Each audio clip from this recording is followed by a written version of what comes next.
Hey Charlie, thanks for coming on, man. No worries, dude. It's good to speak to you again. Yeah, it's been a minute. Where the hell have you been? I've been keeping my head down. It's we were planning to move overseas at the start of 2020, and then coronavirus hit. So I've just been, studying to make my music a little bit better and practicing all my various techniques. So last year was full of doing stuff with Icon Collective and going through their music production course, and this year's been taking stock of everything that I made last year and making some new stuff and hopefully releasing some stuff soon. It was great to have a very supportive network of people around me that I could always ask questions of, and then also to connect with the actual students who are going there at the same time as well, and make music with them and see people's various different ways of having a good workflow because it's so different person to person still. Did you Yeah. learn any techniques?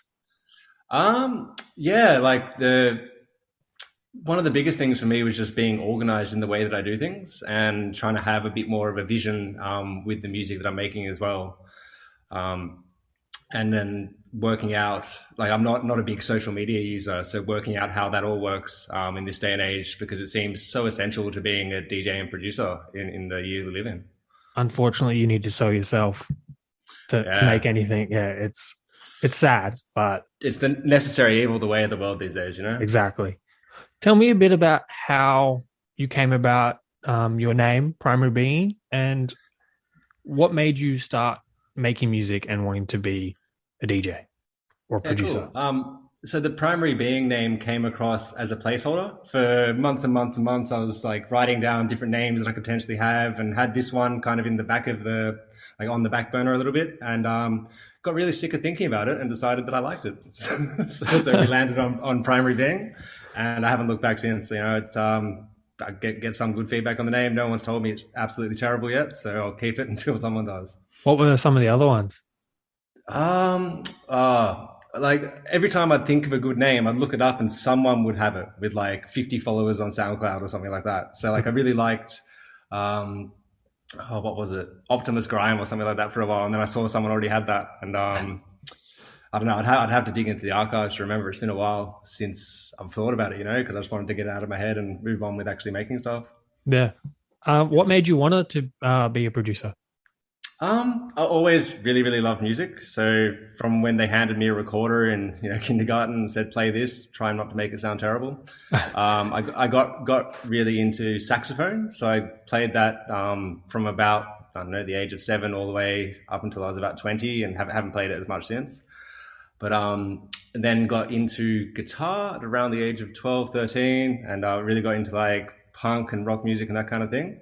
And then I went to a rave when I was about 17 years old, and they were playing like happy hardcore and hardstyle and stuff. And it just absolutely blew my mind that these sounds could come out of speakers. And like from there, kind of fell into loving Daft Punk and loving Justice and all the electro music that was coming out around 2007, 2008. And but I was around when I was 18, I was DJing a little bit out in the Cross and on Oxford Street and stuff, and then decided to try and get into the mashup side of music production a little bit because I always loved when I went out to see a DJ and they'd be like, "There's a DJ called Ember who I absolutely love, and he was a big inspiration for me to really get into it because he'd play these mashups with like little snippets from a whole bunch of different songs, kind of like a girl talk style." And I was just amazed that people could creatively express themselves through that way of doing it. So I gave that a crack for a while and made a lot of my own mashups, and then put everything on the back burner because I went to uni, did a couple of degrees, and had a job for a while that was nothing to do with music. But it came back round, you know. So one day I was just sitting there. I had some bad stuff happen in my life. Unfortunately, a friend passed away a bit unexpectedly, and it made me take stock of my own mortality. And I'm like, look, if I get hit by a meteor in the next 6 months, I'd be really, really unhappy that I sat there in an office making money for someone else, not doing creative stuff that I love. And that really just pushed me back down into the rabbit hole of using music as creative expression and getting into DJing again. Yeah. What was the quitting process like? Like, did you go in there, flip everyone the bird, and say, "Oh, fuck you all, I'm done"? No, my last boss, I get on with him still really well. I went and saw him a couple of weeks before we just moved up to Brisbane. But I came in on January 6th, the first day back that year, after having my Christmas New Year's break, where I decided that it was time and tendered my resignation, made sure that I could take care of all my things. And a couple of months later, I actually wrapped up with them, and have been, just doing a little bit of consulting stuff since, but mostly music production, and just making sure that my skills get to a point where I'm really happy with what I want to release. What's it feel like taking that step into taking music on full time? It is scary, dude. It Yeah. is like, yeah, you're staring into a void of the only person who's going to make this happen for me is me. Like, there's no, at least at the start, there's no support from anyone around. But like, your friends will say, "Oh, sick tune, bro," and your family will like, "Hey, that's kind of cool. Yeah, have fun." But yeah, you're motivating yourself every single day to sit down to both make music, but then also make sure you're learning enough on the side as well. And sometimes I'll sit there and be like, "Hey, I've worked really hard the last month and I don't have much to show for it." And then other times I'll work a little bit in a week and something really big will come out of it, which is awesome. So, it's I like the challenge of it, and I like the unexpected nature of it as well. Something can just come out of nowhere and really make a change to your life, which is great. I could imagine there's the doors hitting you on the way out, and you're just like, well, the fuck do I do now? Yeah, pretty much. It's You said you had a friend that passed. yeah. How did that affect your music going onwards? Yeah, so it both motivated me to spend the rest of my life the way I want to spend it without being a bit scared about what if I run out of cash? What if these eventualities that may happen actually happen? So it gave me, I hate to say it this way, but like a little bit more freedom to take a risk, because you never actually know what's going to happen, because it forced me to look at my own mortality.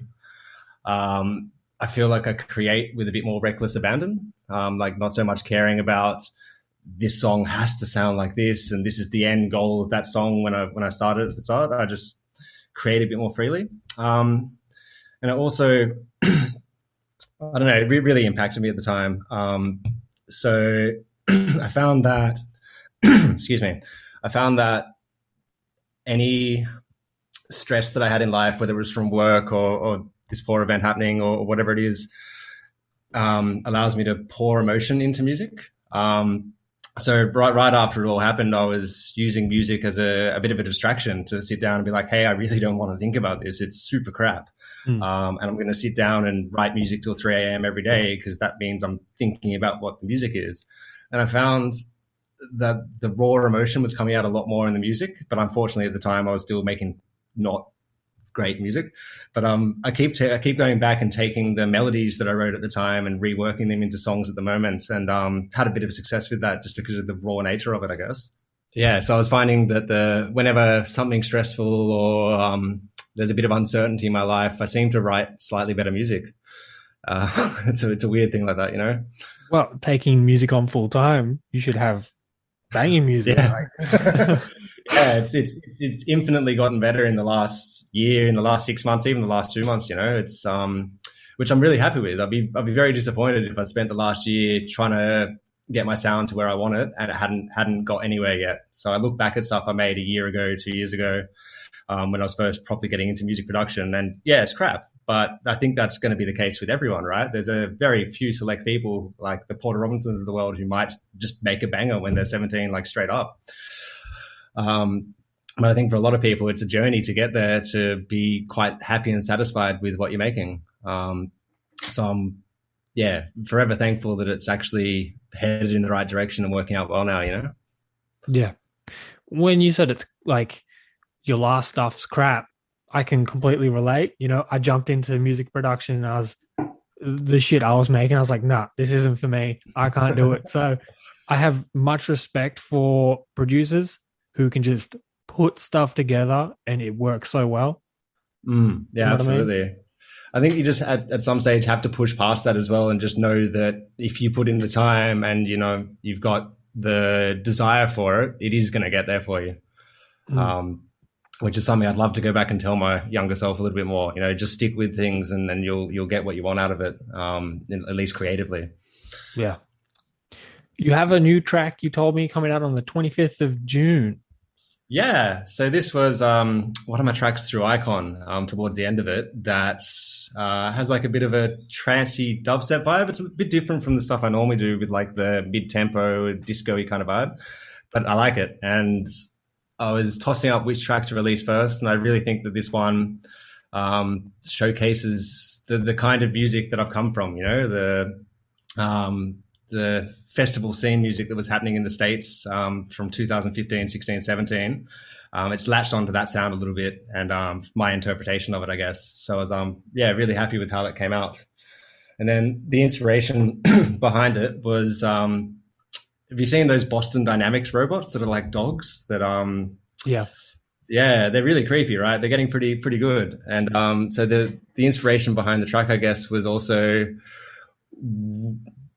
what would happen if one of these dogs had a personality and came back from war, and how would it live its life then? And I tried to put that into the track a little bit as well, with the various melodic and driving components in there. So we're gonna get some cover art and some visuals done for it that are all aligned with that vision, and hopefully it comes out the way I want. I was going to say, why the 25th? But the whole progress of getting that cover art and some visual art, it all makes sense.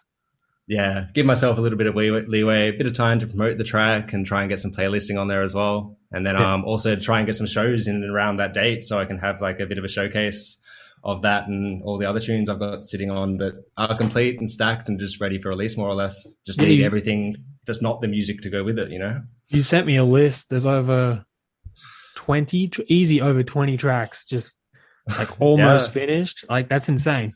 Has that just been a back catalog of your previous work, or is this all new stuff?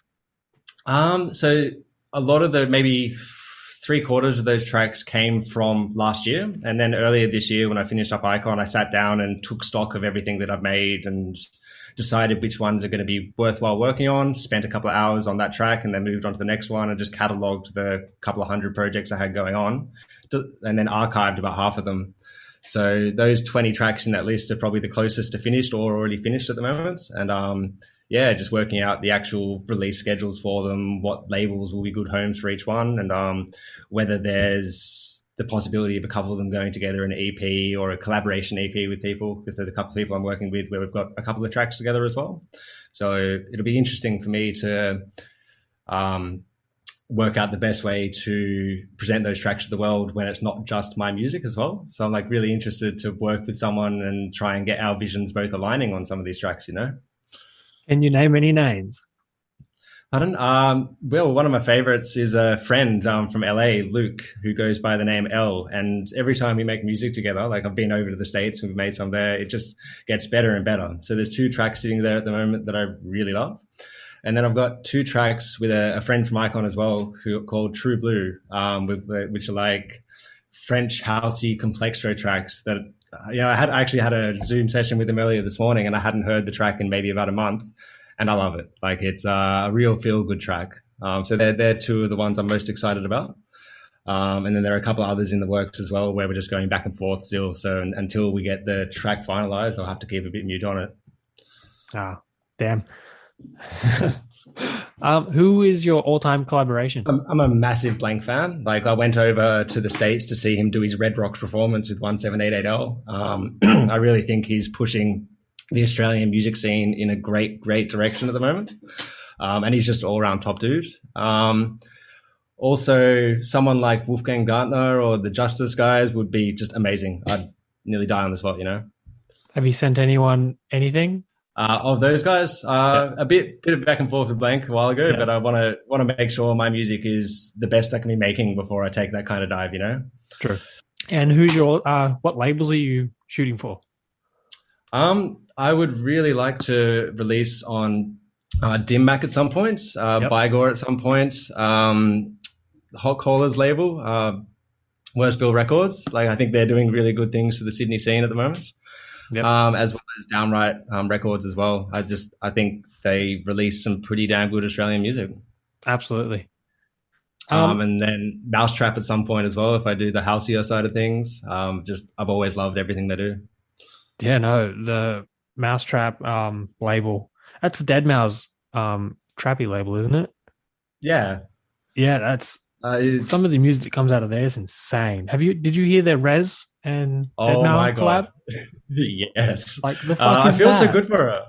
Like, because from what I gather, her story is she went to see Dead Mouse at a festival, and that night went home and started making music. She's like, "Holy crap! Look at this dude! He's taken me to another plane of existence." And the fact that they're now collaborating on something that you can really hear both of their signature sounds in is kind of must be coming full circle for her, which is super cool.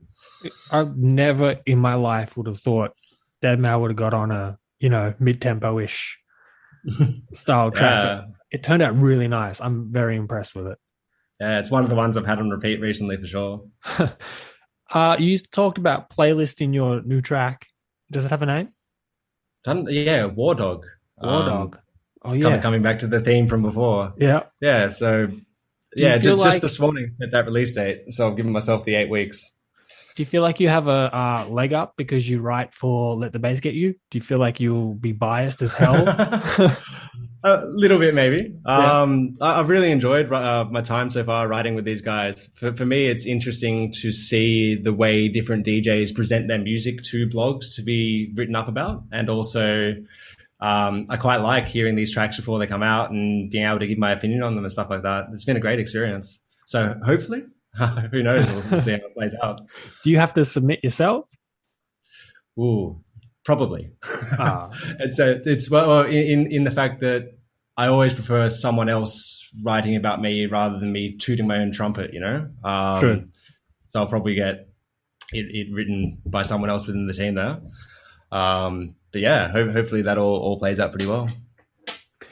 You did a takeover for me on my old Instagram, Love Dance Radio, Yeah, a few years back. Um, that was super fun. yeah.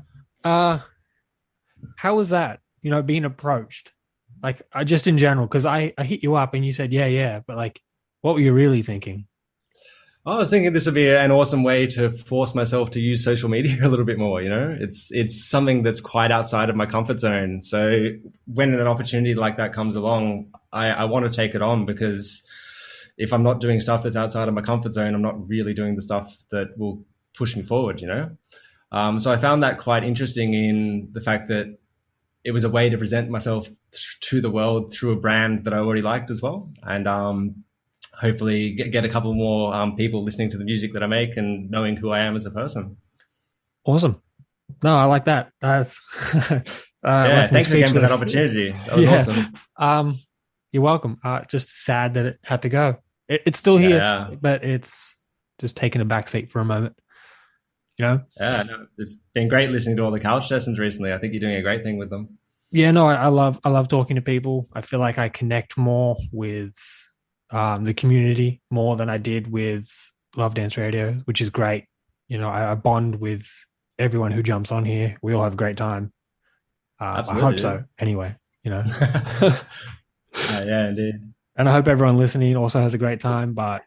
And they learn something about the artist that I'm speaking to, which leads me to a few more questions. Yeah, What's your sure. favorite food? Oh, that's a tough one, and it changes quite often. I'm a real big fat kid at heart. So I love I love like a nice greasy pepperoni pizza or like a fried chicken burger. Actually, there's a chain of chicken called Nene's Chicken, which is just absolutely to die for. Every time I'm back nearby, I have to get it. So yeah, I'll change fried chicken Yeah. all day, every day. You're obviously Australian, but what's your take on Vegemite? Yeah, I love it. I probably Yeah. put a disgusting amount on. If you asked someone from the US, like, "Hey, would you eat this?" They'd be like, "What the hell is that black piece of square?" I ain't eating that. Yeah. But yeah, no, I absolutely love Vegemite. It's I have it on fruit toast occasionally. Bit of a weird combo, but you like what you like. Funny story about that. So my I work in a kitchen and my kitchen hand made raisin toast with Vegemite. And Yeah, I it's looked a at her, great I'm like, combo. what the fuck is that? She's like, yeah, no, it's Uh, good. You got to try it. I'm like, nah, I'll take a pass. if you're listening back to this, go get some fruit toast, raisin toast, put the Vegemite on it as much or as little you want, and try it. You can't knock it till you try I might just knock it. I don't think I'm gonna try it. it. Hey, fair enough. Fair enough. Some people just have those weird food combos that you're like, nah, there's no way that's going to work. But, Yeah. it's always open to trying something new. Favorite beer? Ooh, I moved over to the cider side of life just because I'm a sucker. I've got a bit of a sweet tooth. but I don't know, pretty boring stuff. I used to like Crown Lager a lot. Um, I drink whiskey. I drink a lot of Fireball if I'm drinking, just because it's way too easy to drink. And then put it with a bit of cider. It tastes like an apple cinnamon muffin. It's a great combination. Yeah, you're in Um, your weird combinations. yeah, It it's like I get a works. weird look behind the bar if I ask for them both together, so I have to ask for one and then the other. Oh, so you're paying Yeah, double? same double, but I get what I want. It's good. True. Yeah. But Could yeah, you imagine the major. look? It's like, oh, can I Yeah, get can I get this and that? And they just look at you like, what? Yeah, trust me, it works. and the Vegemite and the fruit toast all together. Yeah. Um, yeah, put half my friends onto Fireball, and the other half I've turned off it forever. I think. Just from force feeding them shots. Yeah, just from bringing it around to every event that we're doing, and that's what's on offer if you feel like having a drink. You're in Queensland now and you Yeah, moved from Sydney. Do you miss the social scene here?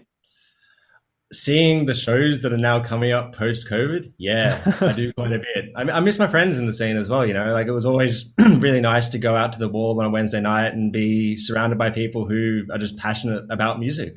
Hmm. Um, so I started going to the wall, apart from like maybe 5, 6 years ago. I started going again about 2 years ago when I was still at World Bar, and quickly just made friends with nearly everyone there. And it was a great experience being able to both see DJs that I love, but also like meet people within the scene who like similar music. Like that's always been a big thing for me. Like I think music can be a really personal thing, but it's much better when it's shared with other people as well. Yeah. It's a very tight community here. I look for the from the outside in, and it looks very tight. Like everybody knows everyone. Everyone knows what everyone's doing, and Mm. it's good but bad because Yeah, a look, lot of think shit travels fast. yeah, I think it's pretty easy to ruin a reputation in most Very, scenes, really. But yeah, it's also pretty easy to get, or not easy, but easy for word of mouth to spread. Whether a show was really good, you'll definitely hear about it if you missed out on that show. oh, I guarantee it. It's like, Because oh, did you go yeah, there? It's like, no, nah. It was great. Yeah, oh, yeah, your Instagram will be full. The next yeah, week at the bar, people will still be talking about it. How good was that show at the Metro? And like stuff like that. Like some of my favorite shows actually in Sydney have been at the Metro. That venue is probably one of the better ones we have there for having just a really giant party feel in a room. yeah. It's not quite arena, but it's not quite club. Yeah, it's a It's nice cusp between. yeah. You played there once before, haven't you? I did. It's always been one of my goals to have a set there, and the way it came about was not as I expected. I entered a competition to do a back-to-back mix with Quicks before one of his shows, and won the competition. So I rocked up early before the show, Mm-hmm. and made a couple of songs from one of his sample packs beforehand, and yeah, it was a really fun experience. The dude is an absolute champion, and hopefully one day I'll have a show of my own there. What was the capacity that night? Do you know? Oh, maybe like 500 to 1,000. They had the side room open as well. It was good fun. Yeah. Were you nervous? um, yeah, I was, but we were playing to not too many people. So before it started, it was all just the crew and everything in the room. So Okay. that made it quite a bit better. But then I find that I'm nervous when I'm playing a show right up until the point where I press play on that first track, and then once I'm into it, I'm into it. It's Yeah. you're doing what you love in front of people who are enjoying what you love doing, and there's nearly no better feeling than that, I think. You're only human, but have you ever felt like giving up? Like just packing it up and just doing your 9 to 5? Look, it's the easy way out, right? Yeah. It gives, if that was to be the case, I'd have certainty around finances, certainty around where I'm going to be in 5 or 10 years, but I wouldn't be happy with where I'm going to be in 5 or 10 years. And I want to really take every step I can to make sure I get what I want out of life. Because I think we're all masters of our own universe.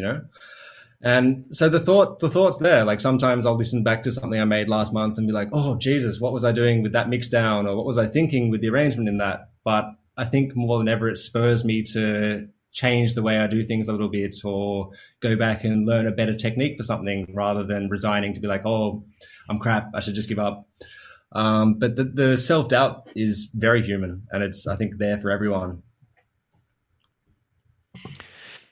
Yeah. I could imagine, especially when you, I don't like keep bringing it up, but when you lost your friend, it would have been a very tough time. But you went and pushed through it, and now you do music full time.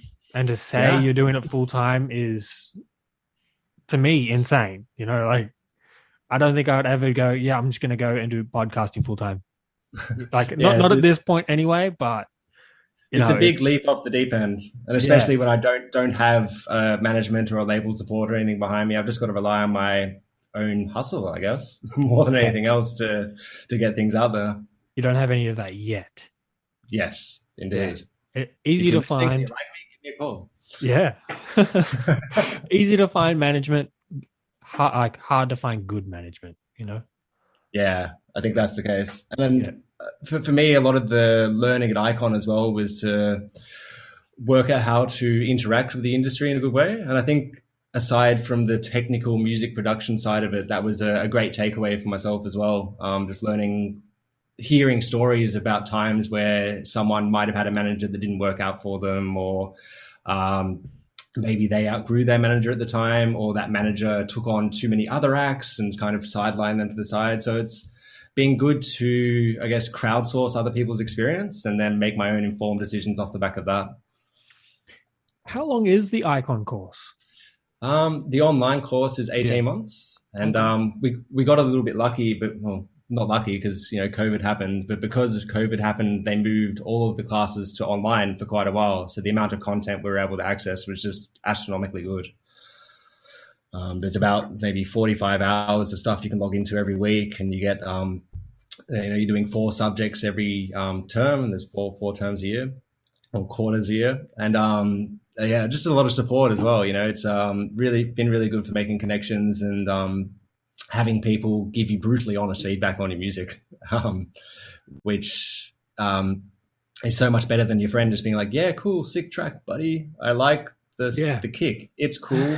Um, you'll get people who are actually listening to it on like a nice setup, and tell you that it's a little bit harsh in this area. I'd look at swapping out these samples, or hey man, I've heard you make better stuff than this. Why are you showing me this one when you know you can do better than that? So Yeah. it Yeah. really Where's pushes the other the one? yeah, it Yeah. really pushes the drive onto you to just make every track better than the last one. They're, they're a States company, American company. Yeah, based Yeah. out of Los Angeles, Okay. where Nightmare and Jaws, and then Siffy was also one of the people who helped convince me to go there. I Yeah. remember we were at the Wall when it was moved to Home Nightclub up at the top there, and she was playing a show, and I was just having a chat to her after, and she said, "Look, if you're really serious about music, like give it a crack, man. Like it's been great for me. I highly recommend it for you."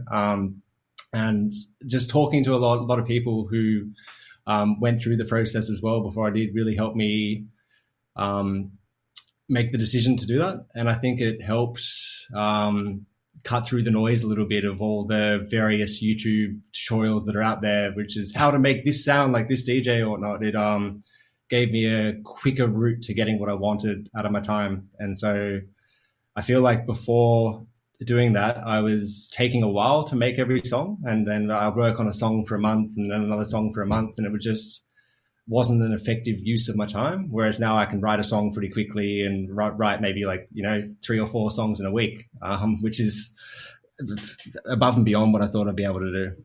Better than most. Most people sit on music for weeks, if not Um, months. I'm I'm still definitely a culprit of sitting on my tunes Yeah. and just letting them gather dust a little bit before I decide what to do with them. So yeah, it's been good just building up a bit of a back catalogue. So when I do start releasing, like the song we were talking about before, there'll be one to follow it up, another 3 weeks after that, and another one, and just give me a bit of breathing space so I don't feel the need to. I've just released a song. Holy crap! I better make another song right now for the next release. It gives a bit of breathing space in the release schedule, which is nice. Yeah, because you release a song and then you drop off the map and people think you're dead. Yeah, Like pretty much. it's like Like what there must happened be to people Primal out there Being? now. Yeah, they heard me release a remix in September, and nothing's happened since. Yeah. Just because I haven't really uploaded much or been too active on socials. But yeah, no, I'm here. I'm working away and just making sure that when I do start releasing again, there's a good momentum that gets behind it. Will that change? Will you become more active on socials towards 25th Yeah, of June? I'm absolutely both going to have to, but also want to. You know, there's a big thing to be said for connecting with other humans, especially other humans who like what you do. Yeah. I think there's both the validation side of it, and then also I like people, man. Like it's most people, I think, are pretty good at heart, and I just really like meeting new people as well. So I'm gonna try and take that out of the real world and move it to online a little bit as well.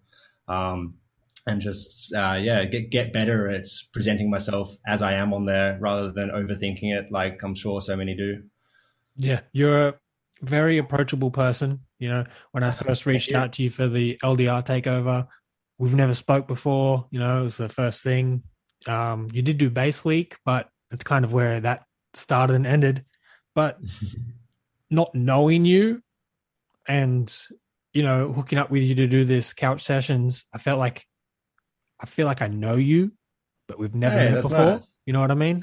and vice Like, versa, dude. yeah, like I don't know. It's a strange thing about this. I feel like I know a lot of people, but I've never met them before in my life. You know what I mean? Like Yeah, I absolutely do. never There's shaking a your lot, hand, but I feel like I have. yeah, Yeah. there's a lot of people both in Sydney and then Brisbane and LA who I've got a good relationship with that is an online based relationship. So I'm just waiting for the day where we can catch up and go have a beer and stuff like that. You know? But if you are worried about socials, I wouldn't be too worried. You know, it's that first, you know, face on your video type thing, like the video of your face before, you know, and then one or two, and then it's just like playing live. You know, you hit play and Yeah, that's it. You just switch on. yeah. Well, once the momentum's happening, just keep it going. Yeah. Do you get the same support from Icon over here in Australia? Because they have like studios and shit over there. Do you get the same support here? Yeah, it's like so the a lot of the instructors and students who have gone there as well are just nice, wholesome people as the music industry attracts, I guess, initially, and are very open to continuing a dialogue even once I've finished. The relationships I've made there have enabled me to again keep having people that whose ear I trust to bounce my music off a little bit, and yeah, I feel like it's quite supportive. Although the plan was always to try and do it in person. And the plan is still at some point to move over to LA just because every time I'm there and I go to a show, it's absolutely next level. Oh, Like we have fantastic stuff here, but what they're doing there is a whole nother ball game. And then what you're doing in Europe again is a whole nother ball game. I feel like we struggle to pack out like a 500 venue show. They're packing Yeah, out like hundreds and thousands of dubstep, like a dubstep show, like hundreds and thousands of tickets just selling in a day. And it's we insane. struggle It's to sell amazing. 500 tickets, you know? The culture over there Yeah, is different. it absolutely is, and it's a bit of a hotbed for the kind of music I like at the moment as well. So hopefully, eventually, we'll get over there and get to play some shows. Like one of my dreams is to have a show with Brownies and Lemonade, just because oh my god, they put on an amazing show. Um, and yeah, it's I feel like the scene over there is pretty cutthroat, but also very connected in a similar way to what we were talking about with the Sydney scene before. Yeah. And yeah, really looking forward to getting back over there and getting into things once, you know, in a couple of years, once this all dies down, I've got a bit of momentum behind me. I don't know much about it, but what's the process like of going over there full time? Um, I yeah, so heard you it's a need to, nightmare. yeah, from what I gather, it is. You need to get a visa that says you're a person of extraordinary talents. So it's the same thing that like a Nobel Prize winner or a doctor or an athlete will get. Um, Oh, but then hopefully maybe I'll get a work visa for some other kind of work from my previous life, and then use that as a bit of a doorway in. yeah. Um, from what I gather, you need support from touring companies and like letters from them saying we are hiring this person to do some work for us, and we need you to let them into the country, so we can put on the show. So yeah, there's a whole process involved to get over there for that kind of thing. If you're not doing it under the student visa. I feel like it's harder for Australians to get anywhere, but it's easier for everyone else to come here. Yeah, You know what I like mean? you know, we're a pretty welcoming bunch of people. That's it. um, yeah, we've got a lot of our whole country's founded on immigration, I guess. Like True. I've got ancestors that came over on the ship. sent over here probably for stealing bread or something dumb like that. Something And so it's simple. just, yeah, it's just, I like that as a country we're pretty down to earth and welcoming. I think that makes for both a good music scene, but just a general good culture as well. Yeah, like we're just so laid back compared to most countries.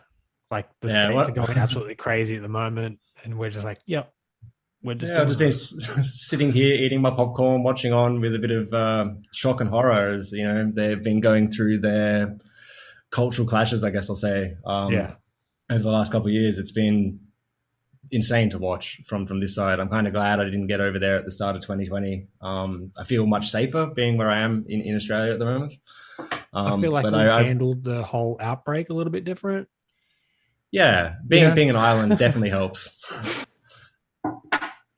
Um, but yeah, hopefully things get back on track there, and it seems like they're getting back on track there now. And and it'll be interesting to see what happens. The world is changing a lot, and different powers are coming to play. Like different countries are vying for power within the world, and we're probably seeing the start of the decline of America over the next century. So it'll be really interesting to see how they react to the changing economic and political landscape. I feel like you're I'm a pretty bit of woke with this stuff. just one of my degrees is in economics, and I just really I don't know enjoy seeing how things play out. I guess like you, as the average human, we don't have much power to change the status quo unless we all try and change the status quo. So it's for the moment just sitting on the sidelines and seeing how things play out is been quite interesting to me. Yeah, I guess you got nothing but time now. You should be in the studio instead of looking at what everyone Absolutely. else is doing. Yeah, it's only when you pop your head up a little bit. But True. definitely trying to keep myself in the studio as much as we can. When you show up on social media or Twitter, Yeah. Twitter's pretty heated. Yeah, I don't know if I'm going to be enough of a meme lord to compete on Twitter. There's some pretty funny people on there. Yeah, it's Uh, hard to get in. it's a weird ecosystem, but that's the world we live in. Yeah. TikTok will be the greatest challenge. Oh yeah, you're better off just sticking to Instagram.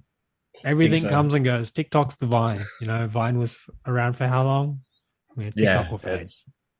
it will. It goes in waves. There's always something new coming out. Just stick to what we know. Instagram's backed by Facebook. Instagram's not going anywhere. Facebook's cemented in social media. They're not going anywhere. Yeah, Yeah, they're good at trying to take your money for advertising, though. absolutely. It's amazing how our world is now absolutely ruled by algorithms. Yep. And the power shift we're going to see over the next century is who controls the data. And I think they're controlling the data. They get to control the conversation quite a bit, Mm-hmm. which is a little bit dystopian for my liking. But it is what it is. Going on to some conspiracy shit. Do you believe our phones are hacked? Like listening In to our what sense? conversation stuff. If they are, they can listen to whatever they want. They can sample me if they want. Um, but yeah, probably. Yeah. Does it impact my daily life? Not so much. If I was being sketchy about something, I'd probably be worried. But I am who I am, and I do what I do, and I'm pretty open about it. So don't think it'll affect me too much. Yeah, a lot of people were pissed about the new feature I think Instagram had a few months back where they now record you and what you're looking at or something similar to that. I Mm. wasn't 100% sure on it, but everyone got really pissy. But everyone's still on Instagram. And yet nothing changed. It's that's what I mean. They have the data. They can control what happens and choose to do things the way they want to do them. Yep. Um, so like even like Apple with the Face ID, they've now got pictures of everyone who has Apple's phone's face, and that kind of data can be used for all kinds of things. Not Same thing necessarily happened with evil, not TikTok. necessarily good. Yeah, TikTok, everyone absolutely. was like, oh, TikTok's recording you and taking your identity. It's like, Apple's been doing that for years. Yeah, and I think a lot of these companies are really open about it, and it's the economies of convenience, right? Like we keep using all these things because it makes our life slightly easier, Yep. and I'm pretty open and happy to give up all my data to make my life easier because I'm not too worried about the outcome. But I don't see that ending very well for humans in 100 years from now. Like you said, if you got something to hide, then you should be worried. But if not, go nuts. Yeah. Although I think we should be able to hide things. Like I don't know if like do we have a right to be able to hide things? Absolutely. Like there's a lot of like privacy laws and all this. I'm not an expert, never will say I am, but they breach a lot of privacy, Mm, laws and stuff like that. absolutely. If I have to have my address and all this shit on a email when I send out, they should have a statement of what exactly they're doing. You know what I mean? Why should Oh someone yeah. who I send an email out, like through a business email through MailChimp, why should they have my address and I can't have a little bit of information on what you're doing with my data? Yeah. You know, I could not agree more. like they signed up to receive emails from me. I didn't like, I signed up to use your app, but exact same. Yeah, and they control that, and they will make money off the data that we as humans generate. Yep. But I suppose that's the business, right? That's why they're profitable. That's it. That's why they're the leading social media. Indeed. How would you describe your sound going into 2021? Ooh, that's a good question. Lush is a question is a phrase I like to use a lot. Like I try and make quite a full, rich sound. I'm doing like a lot of micro sampling at the moment. So I used to be quite scared of sampling old disco tunes or sampling a little bit from someone else's song until I heavily looked into some of my favorite records ever and saw that they've been so heavily sampled from like Daft Punk's One More Time, for example. You can actually see exactly where the samples have come from the original track. Mm. And so I've been doing a lot more sampling recently, both to give myself a sonic base to start a song from, and also to give like a bit of a old school disco-y vibe to something that's quite heavy and electronic and driving. So doing a lot of stuff with like strings and flutes on top of like quite gritty basses. And I really like the way that they interplay with each other to push a track forward and keep the listener's attention and my attention as I'm making it. It's just fun stuff to make, you know? What's the rules and regulations behind sampling? Like, I know you can take a little bit, but do you Yeah. need to ask for credit? Depends how much you take, I guess, and how noticed it can be. If I sample a little bit of a track and then run it through a granulator and completely change the sound of it, I don't personally think that's an issue. Lawyers don't come at me. Yeah. But then, and then I think if you're sampling less than 5 seconds, also lawyers don't come at me. You should be okay. So sometimes I'll sample like a little violin turnaround from a 70s disco track and use that for a turnaround within my track. What I'm trying to avoid is sampling like, oh, that is from that song. Like I don't really want people to know exactly where I'm sampling little bits from, where it's like 1 or 2 seconds here or there that have then been chopped up with a couple of other samples or sounds that I've synthesized myself. Like a lot of radio tunes these days. Yeah. There's a couple in rotation and I'm just like, I know this song and it pisses me off that it's being used like this. Yeah, yeah. Like I think Destination Calabria, is that how you say it, has been sampled and redone as a backing track for someone's random piece of shit R&B so much. Yeah. And in that instance, they've got to go get their sample cleared and a contract in place for the use of the song because it is just the same song with a different like spin on it, you know? Yeah. But yeah, whenever I'm sampling, I'm trying to make sure that it is something that sonically fits within what I'm doing. And sometimes I'll use it just to give myself a bit of inspiration and then I'll come back and rework it completely with my own synthesized sounds as well, or recorded violins or whatever it may be.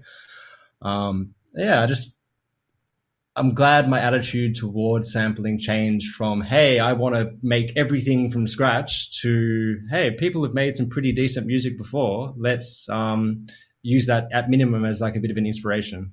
Yeah. Allegedly use all these samples. Allegedly. Yeah, allegedly.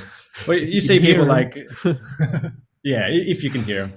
You see people like Jay Dilla with his MPC hip hop stuff is like the king of sampling, right? And the music that he makes is transformative. Like it's a completely new song, a completely new record that he's then chopped up all these little bits from maybe like 20 different other songs to get it all going. And I think that's an absolute art form within itself, you know, something to be in awe of, that someone can transform music that's already out there and either very liked or it could be very niche. He's found like a record in a place, you know.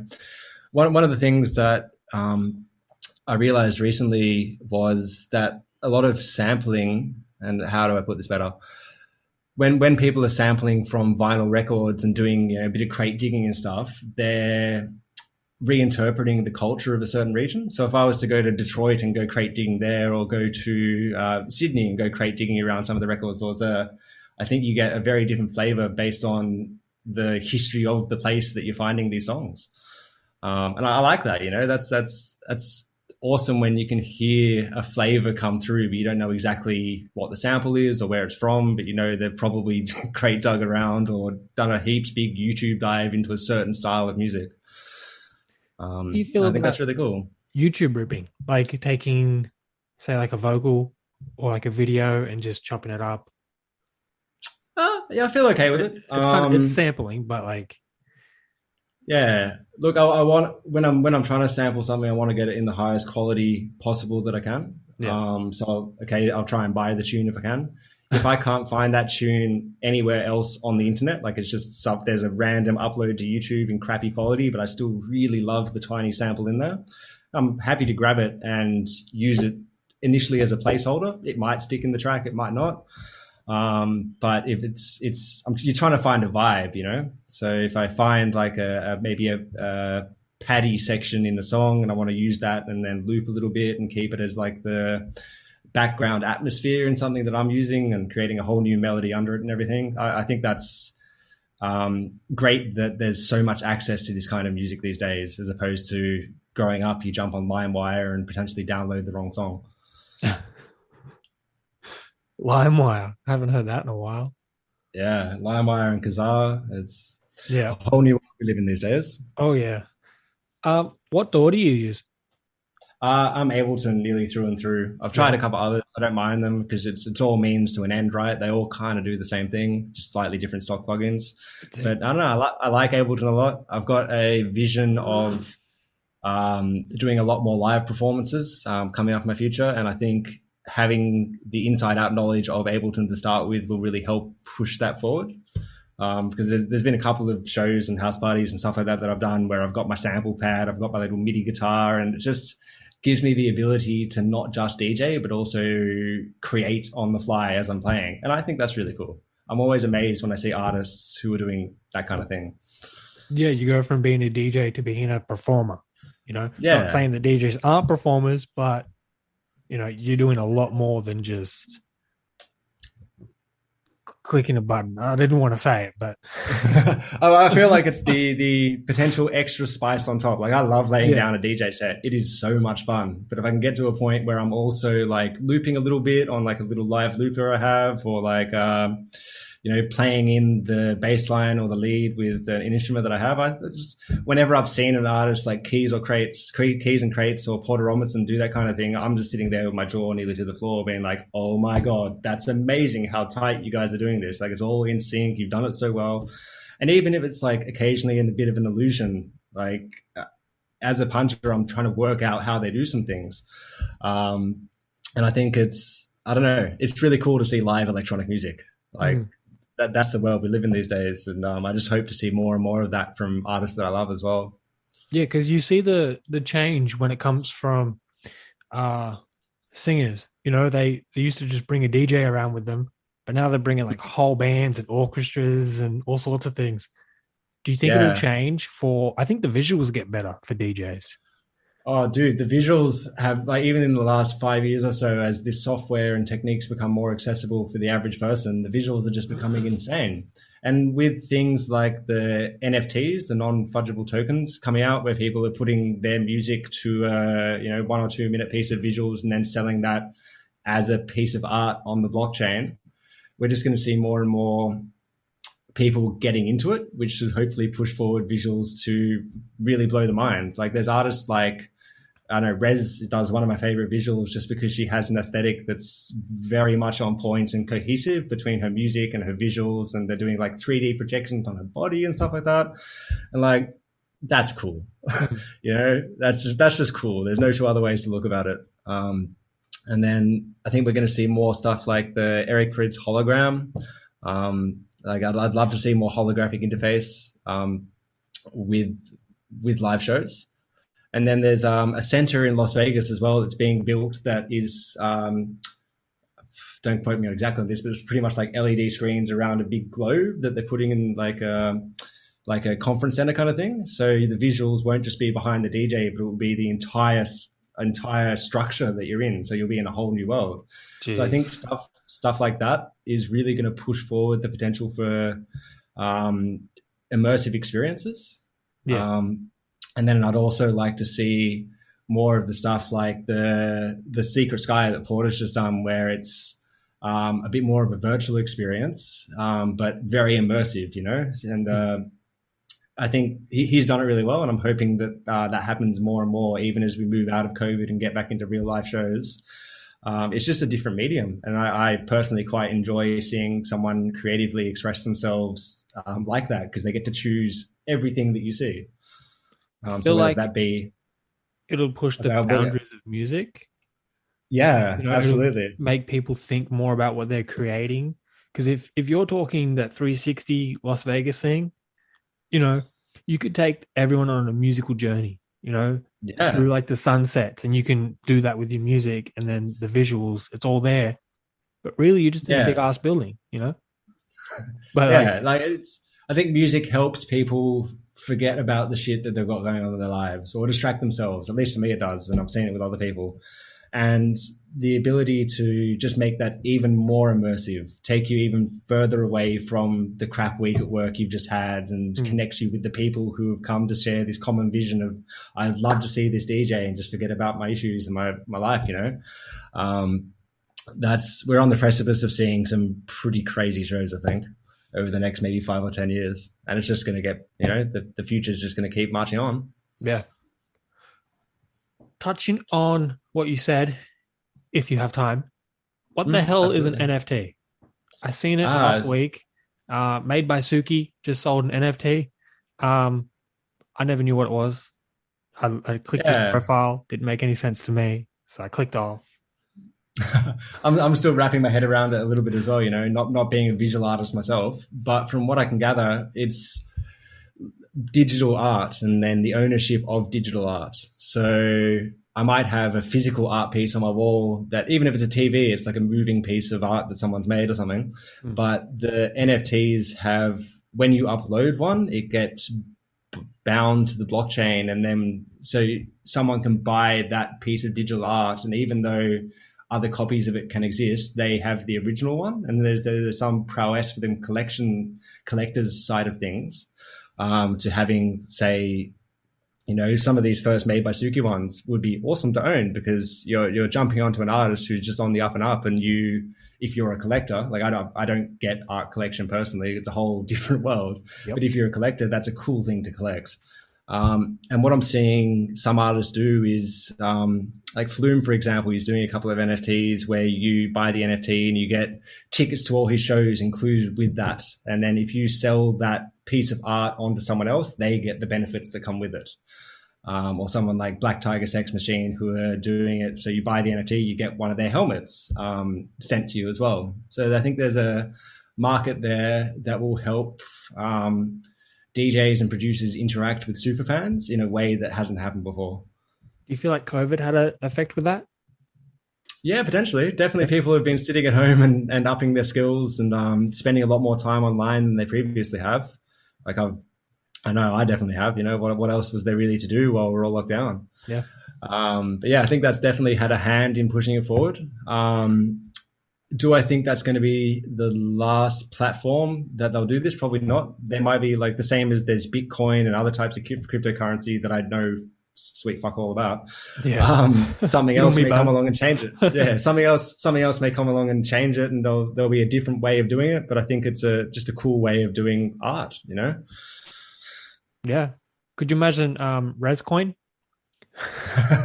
That'd be pretty cool. I'd buy a res coin if it came with some extra stuff. It's Yeah. or if I had like an exclusive something and a bit of extra cash, you know, I'm sure it wouldn't be cheap. Yeah. Absolutely not. But it would be cheap until everyone got on it, and the stock went up, and then it's kind of out of your price Yeah. range. Look, you look back and you're like, oh, I wish I invested in Bitcoin, but I just don't understand it well enough to Neither. get why it has intrinsic value. It's a piece of code. Yeah. I But never I understood wish I how to could. get that code. You know what I mean? Yeah, Now, I wish I now it's did. easy. Before, I didn't understand it. But, Absolutely. oh, um, well, thank you so much for coming on, man. I'm very excited to see what you put out in 2021 and hopefully see you more on your socials because, you're pretty dark over there. But Yeah, yeah, indeed. Thank you so much for having me on, dude. It's fantastic to speak to you. yeah, no, likewise. I had a lot of fun, getting to know you a little bit better. Like I know you, I don't know you, but I do know you. Well, I'll see you And next time I'm down in Sydney. We'll grab a beer. yeah, absolutely. When you come back. Probably 3 or 4 weeks to see some family and some friends and stuff like that. Oh, geez, so Um, soon. I yeah, I quite like the drive up and down just because we have a very beautiful countryside in Australia. Are So you I'll probably just drive insane? down. No, man, I like it. I like my car, and it's just nice to be able to sit and listen to 4 or 5 sets in a row, and just have time where I'm alone with some music, seeing some amazing countryside. It's a 12-hour drive. Yeah, it's. I don't want to do it every week. Don't get me wrong. But yeah, no, I'm someone who enjoys driving anyway. Like I'll go out on a Sunday afternoon just because it's a nice day. Um, and yeah, so hopefully I'll be down soon enough. Might fly if I don't have the time, but otherwise I'll drive down and see you all there soon. I guess it beats wearing a mask on the plane, Yeah, and having to go through all the security and all that shit. I mean, you just in the comfort of your own car, do whatever you want. yeah. Just take it at your own pace. That's it. Charlie Glinker, thanks for coming on, man. Oh, have a lovely afternoon.